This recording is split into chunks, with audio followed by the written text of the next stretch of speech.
بسم اللہ الرحمن الرحیم۔ حضرت عبداللہ بن عمر رضی اللہ تعالیٰ عنہ بیان کرتے ہیں کہ رسول اللہ صلی اللہ علیہ وسلم ہمارے پاس تشریف لائے۔ آپ کے ایک ہاتھ میں ریشمی کپڑا تھا اور دوسرے ہاتھ میں سونا تھا۔ آپ نے فرمایا، یہ دونوں چیزیں میری امت کے مردوں پر حرام اور ان کی عورتوں کے لیے حلال ہیں۔ زندگی جب مشکل وقت میں ناچنا چاہتی ہے تو ڈول بجانے والے بھی آپ کے اپنے ہی ہوتے ہیں۔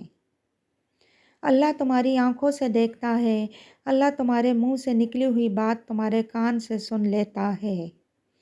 رسول اللہ صلی اللہ علیہ وسلم نے ارشاد فرمایا، بڑے بھائی کا حق چھوٹے بھائی پر ویسا ہی ہے جیسے باپ کا حق بیٹے پر۔ جب بول کر ہی احساس دلانا ہو تو گونگے بن جانا ہی بہتر ہے۔ سب سے پہلے اس انسان کو خوش رکھیں جسے آپ روزانہ شیشے میں دیکھتے ہیں، کیونکہ زندگی میں آپ کا خیال آپ سے بہتر کوئی نہیں رکھ سکتا۔ انسان بد دعا اس وقت دیتا ہے جب وہ بدلہ تو لینا چاہتا ہے لیکن اس قابل نہیں ہوتا۔ ایک بہت زیادہ سوچنے والے انسان کو ہمیشہ ایک سمجھنے والے انسان کی ضرورت ہوتی ہے۔ ننگا جسم ڈھانپنے کے لیے کوئی 1 روپیہ بھی نہیں دیتا، مگر جسم ننگا کرنے کے لیے لوگ دولتیں لٹا دیتے ہیں۔ تو نے اچھا ہی کیا مجھے غلط سمجھ کر، میں تھک گیا تھا خود کو صحیح ثابت کر کر کے۔ بانو کہتی تھیں کہ عورت کی محبت سے نہیں، نفرت سے ڈرو۔ جب وہ ہاتھ سے عام کر دے تو دی ہوئی دعائیں بھی واپس چھین لیتی ہے، اور یہ واقعی سچ ہے۔ میں نے کئی عورتوں کو پتھر ہوتے دیکھا ہے، جب ان کا ضبط ٹوٹتا ہے تو پھر ان کے سامنے کٹ کے مر بھی جائیں تو پلکیں اٹھا کر دیکھتی تک نہیں۔ بے فکر ہو جائیں، آگ لگانا تو انسان کے بس میں ہے، لیکن ہوا کا رخ بدلنے پر قادر کوئی اور ہے۔ آپ درود شریف سے پانی دم کر کے اپنے گھر کے چاروں کونوں میں وہ پانی پھینک دیا کرو، اس طرح گھر میں راحت اور آسانی پیدا ہو جائے گی۔ ایک روشن روحانی زندگی کا حصول بھی ہم پر فرض ہے۔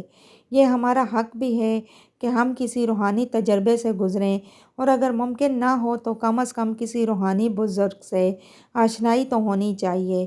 روح زندہ تو انسان زندہ، نہیں تو نہیں۔ ہم کے 5 پہلو ہوتے ہیں: انکار، غصہ، سمجھوتا، اداسی اور منظوری۔ اگرچہ ہم سب کچھ کہتے یا لکھتے ہیں، پھر بھی دل میں ایسی باتیں ہوتی ہیں جو کہیں نہیں جا سکتیں۔ اگر دوسروں کو گرانے میں آپ کو اپنی جیت لگے تو سمجھو آپ گرے ہوئے انسان ہو۔ زندگی چھوٹی نہیں ہوتی، لوگ جینا ہی دیر سے شروع کرتے ہیں۔ جب تک رستے سمجھ آتے ہیں تب تک لوٹنے کا وقت ہو چکا ہوتا ہے۔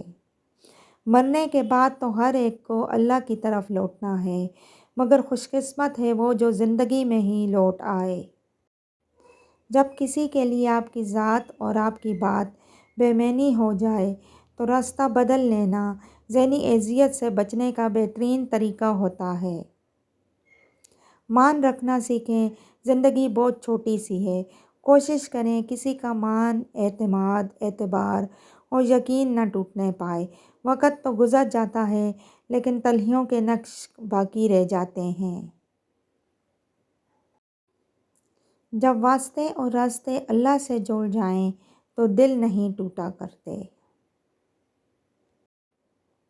فکر کرنے کی ضرورت نہیں ہے، جو چیز بھی ہم کھوتے ہیں وہ کسی اور شکل میں ہمیں ضرور ملتی ہے۔